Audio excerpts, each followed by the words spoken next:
All right, guys, still in short off Furf Venom.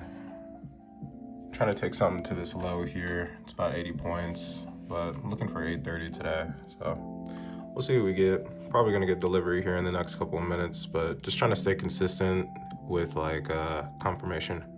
Got stopped out of the trade that you guys were looking at a little bit earlier. Got filled at a better price.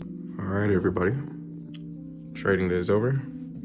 Took a nice short trade again. Still got that bearish weekly profile. 2 accounts passed. So we're on a track to do something good this week. Been staying consistent with what I've been looking for. Just looking for first presented fair value gap strategy. Excuse the dirty monitor. But we're just about to tag out this 830 low. About 144 point trade. I took this here to here and then re-added some here. And just like that, full delivery. Very nice. All right, to the trading breakdown. Hey, what's going on, guys? Welcome back to the channel. It's AZ. Let's get into the trade breakdown. We got some interesting news. So we were actually able to pass 2 of our 3 evaluations today. So we've got 2 XFAs through Top Step 50K accounts that we got to get activated up here so we can trade the rest of the week. And we got CPI tomorrow. I was able to take a trade for about $1,200 today on the NQ. So let's go ahead and just segue into that real quick, and then we'll talk about how we was able to rag it in. Come on, let's get it. Welcome to the trade breakdown portion of the video today. As I mentioned earlier, I was able to get funded on 2 of my evaluations. We're still working on the 3rd one here, and eventually to max allocate on Top Step.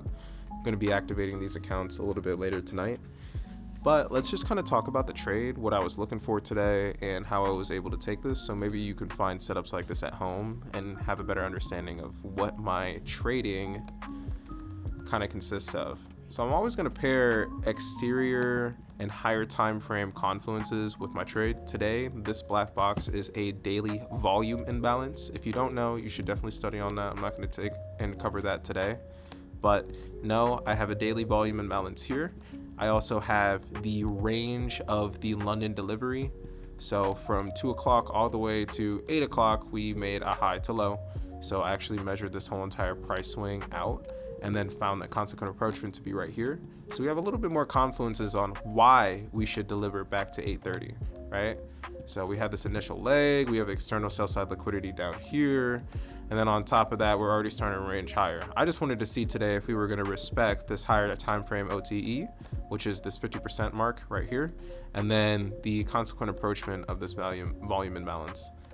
So straight into the day, we pumped right into the volume imbalance and took out this 9 o'clock high, or this 8 o'clock high here as well. And I was pretty short biased, and I knew I wanted to take a short today. I actually took a short right here in this orange box as soon as we inverted it at 936, but got stopped out for a $400 loss. And then was still convinced that we wanted to go short. I just needed to see a couple more things happen. It wasn't until we retraced into the first presented fair value gap where I actually got interested in taking more shorts. I was able to take this short right here for a 70-point winner and re-engage with price again as soon as we came back to the first presented fair value gap to make back my loss, and then on top of that put me ahead for the day as well. So I was only looking for 830 here. We got the delivery too, and I just want to show you a cool little thing as well. So I trade the first presented fair value gap.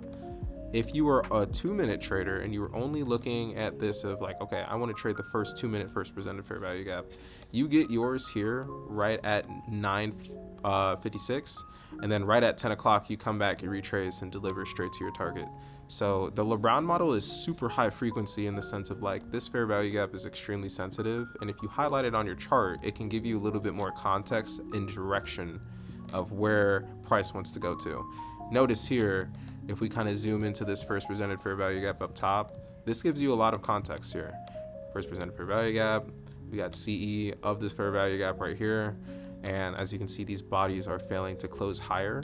If this were inverse, we could have the indication that we wanted to move higher. But because this rejected, the only other pool of liquidity that it could go to here today was this low right here, which we already took out beforehand, or the 830 low and then the external low.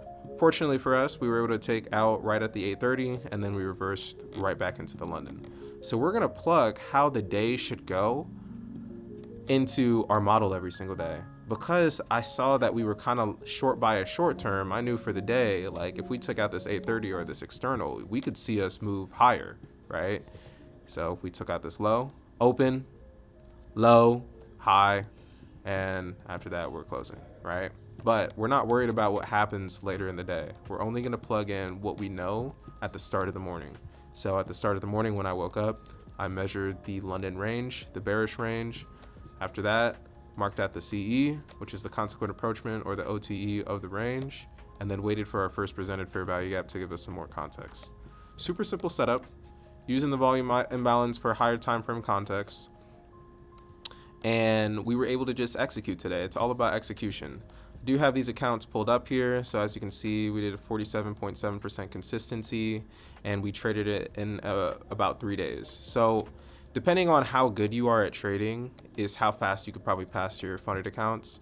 For me, I'm starting to use the new risk system where I'm trading for $500, looking for $1,500. So a 1 to 3 risk to reward ratio. That kind of looks like 25-point stop loss with 10 micros for a 75-point winner, right? If you can start hitting trades like that, or if you already are hitting trades like that with less size for 75 points, I would strongly suggest that while the market is spooling and super efficient, that you take advantage of your edge and then get past so you can, trade with that smaller size in your live accounts. Because I feel like I lost a lot of time trading smaller with evaluations, but not being able to develop that skill on live accounts. So hopefully with the live accounts in, I'm able to adapt a similar strategy, but with a little bit less size and just more consistent on what I'm doing when I'm losing or what I'm doing when I'm winning, right? I've got 2 accounts. I'm looking for max allocation with Top Step, so 3 more. And I'm just hoping first that we're able to bring back some money so we can reinvest it into our accounts and then fully trade up for the rest of the year.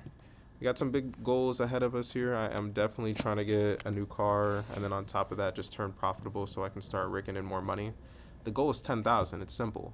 It's, $3,000, not really, but like about $5,500 on each account with 5 accounts. We'll be straight, right? So we're just going to keep on taking baby steps. This is episode 2. Welcome to the series if you guys are new. This is the series where I'm going to be trading 50K accounts until I make $10,000 monthly, just AT&T.